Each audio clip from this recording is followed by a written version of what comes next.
Hello everyone.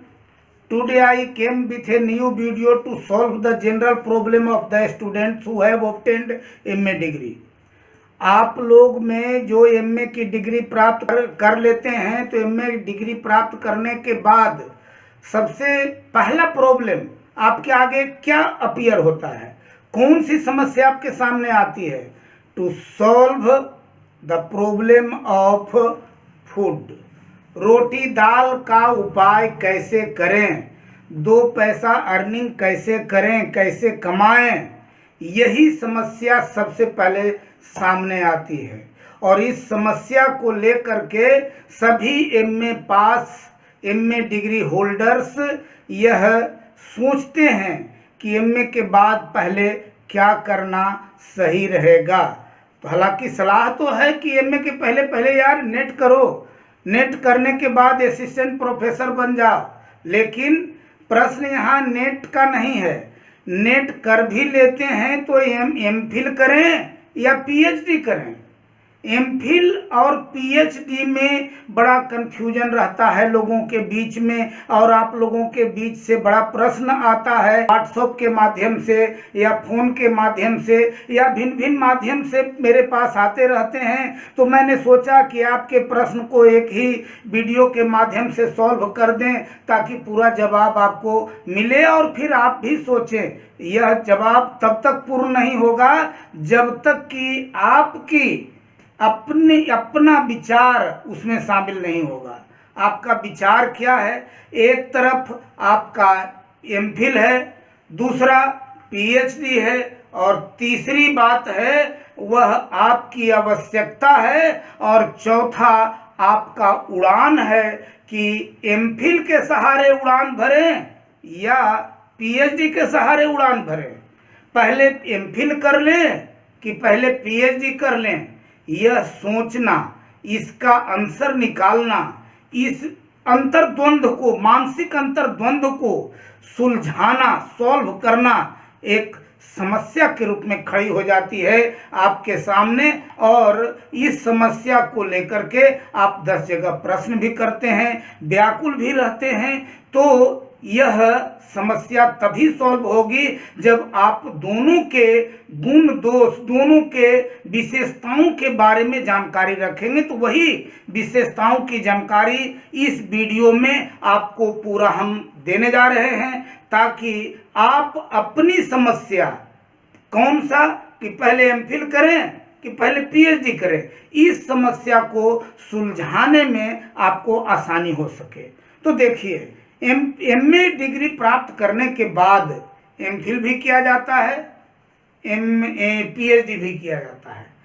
MPhil का duration क्या है, PhD का ड्यूरेशन क्या है? अब वर्तमान समय में MPhil का ड्यूरेशन 2 सेमेस्टर का है, जबकि PhD का ड्यूरेशन 4 सेमेस्टर का है। Each semester having 6 months duration. प्रत्येक सेमेस्टर जो है वह 6 महीना का होता है। तो MPhil 2 सेमेस्टर का है यानी साल भर का है। PhD 4 सेमेस्टर का है यानी 2 वर्ष का है, लेकिन अब उसमें 6 महीने वाला दोनों के लिए कोर्स वर्क शामिल हो गया है। तो अब MA को PhD के लिए 3 वर्ष माना जाने लगा, और 1 से 2 वर्ष तक MPhil को भी माना जाने लगा कि यही ड्यूरेशन होगा। अब आपको जॉब की ज़रूरत है। जॉब का एडवर्टीजमेंट जो किया जाता है राज्य स्तर पर से चाहे राष्ट्रीय स्तर पर से, to be a assistant professor for the appointment of assistant professor, तब अगर वह समय कम है तो आप MPhil को चूज करें, ताकि आप कम समय में MPhil करके और उसमें हासिल कर लें, जॉब हासिल कर लें। अगर देखें कि वह समय ज़्यादा भी लग रहा है, अभी लगता है कि 1-2 बरस के बाद आएगा एडवर्टीजमेंट, तो वैसी स्थिति में आप PhD कर लें, और PhD की डिग्री के साथ आप अपीयर हों at the interview to be appointed as a assistant professor. अब देखिए, यहाँ एक विचार आपका आया कि आप टाइमिंग को देख लीजिए कि इसमें MPhil में कम समय लगता है, उसका दूना समय पीएचडी में लगता है। लेकिन तीसरा आपको देखना है कि एडवर्टीजमेंट जो आने वाला है उसमें कितना समय है। तीसरा विचार ये आपका है। आप सोचेंगे, आप ज्ञान हासिल करें परिस्थिति से, अपने देश से, अपने राज्य से, राज्य की व्यवस्था से, कि कब तक आने वाला है। अगर वह समय कम है तो एमफिल करके आप खड़ा हो जाएं, अगर वह ज़्यादा समय ले रहा है तो पीएचडी को लेकर के खड़ा हो जाएं। एक बात। दूसरी बात आता है कि अपॉइंटमेंट में के लिए आप जो इंटरव्यू फेस करते हैं, इंटरव्यू फेस करने में आप देखते हैं कि लोअर कट ऑफ कितना है, लोअर कट ऑफ कितना है। तो लोअर कट ऑफ जाने के तक हम पहुंच जाएं, इसके लिए दो चीज आवश्यकता है। एमए टू मास्टर डिग्री आपका पॉइंट क्या बनता है। हालांकि अब तो जो 2021 से जो आने वाला है, जिसमें पीएचडी को मैंडेटरी बनाया गया है, उसमें बीए से ही जोड़ने की बात है। ग्रेजुएशन का और मास्टर डिग्री का पॉइंट जुटेगा, मैट्रिक और इंटर को छोड़ दिया गया है, इसे एक्सक्लूड कर दिया गया है। खैर जो भी हो, आपका ग्रेजुएशन लेवल और एमए लेवल पर पॉइंट क्या बनता है। पुनः ये देखिए कि एमफिल जो है, जो भी पॉइंट देगा आपको उससे दुगना पॉइंट पीएचडी देगा। अगर एमफिल पर अपॉइंटमेंट में 15 पॉइंट मिलते हैं तो पीएचडी पर 30 पॉइंट मिलेंगे। अगर पीएचडी पर 20 पॉइंट रखा गया तो एमफिल वालों को 10 पॉइंट मिलेगा। यानी जो एमफिल पर पॉइंट अलॉट होता है, अवार्ड होगा आपको, उतना गुने उसका दुगना पॉइंट पीएचडी पर मिलेगा। तो आपका यहाँ विचार फिर तीसरा आता है। क्या तीसरा आएगा कि आप देख लें कि आपको लोअर कट ऑफ को मान के चलिए कि हमको 75 is the lower cut off. एक अंदाज कीजिए, ऐसा नहीं हर एक साल हर एक बार का अलग अलग लोअर कट ऑफ होता है, और it depends upon the applicants appearing eight the interview.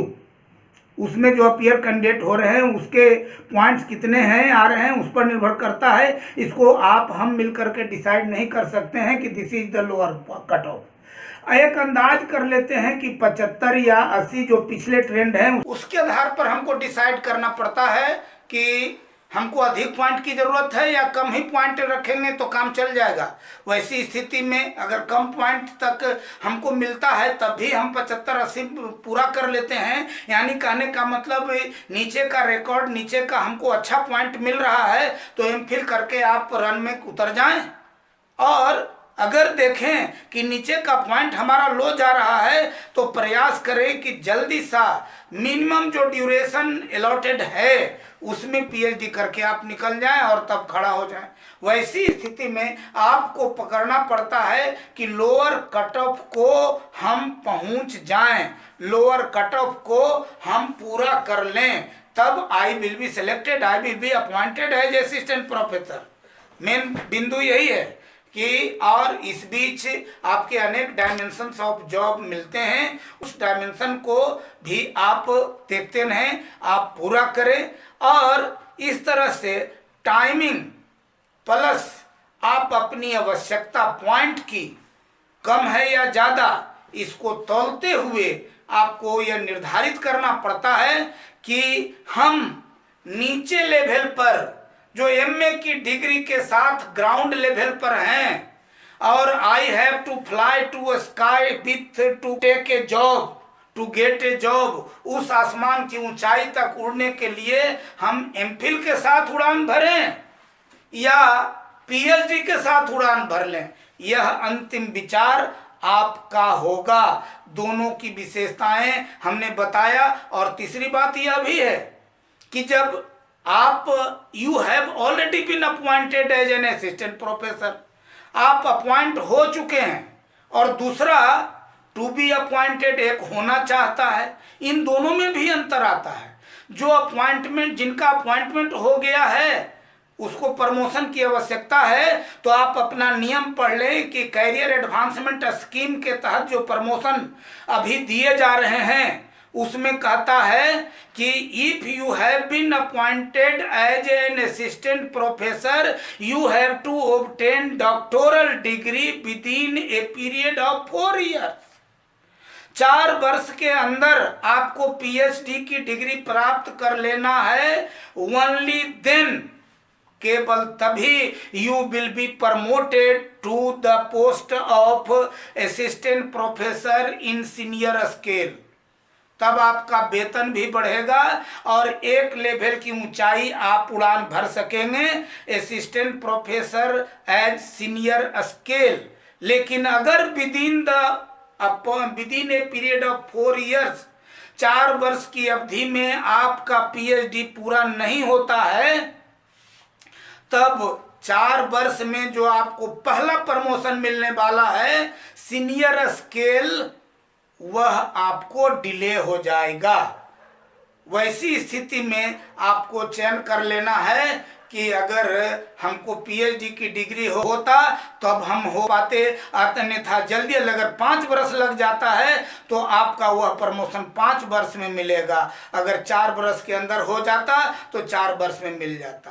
पुनः अगर आप यू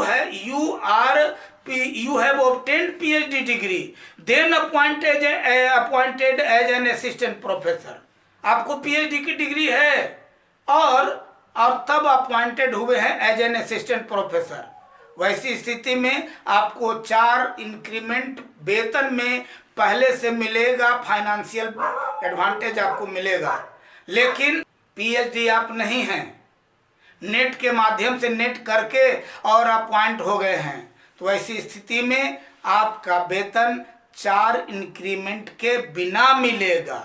4 इंक्रीमेंट आपको नहीं मिलेगा और जब आपका पीएचडी पूर्ण होगा तब आपको इंक्रीमेंट उसका मिलना शुरू होगा। तो वह फाइनेंशियल लॉस आपको है। ऐसी स्थिति में एमए करने के बाद आप हर संभव प्रयास कीजिए कि जल्दी से जल्दी नेट निकाल के और पीएचडी पूरा कर लें, ताकि जिस दिन असिस्टेंट प्रोफेसर की नौकरी मिले आपको फाइनेंशियल बेनिफिट के साथ वेतन मिले, यह आपके हक में होगा। तो यह फाइनेंशियल बेनिफिट, समय का बेनिफिट और ऊंची उड़ान आसमान तक का, यह तीनों अंततः आपके विचार पर निर्भर करता है। मैंने एमफिल की विशेषता के बारे में भी बताया और पीएचडी के बारे में, और इसके बीच आप नीचे से उड़ान भरते समय सोच लें आपका विचार कहां कहां टच करेगा, so as to touch the sky height. Thanks.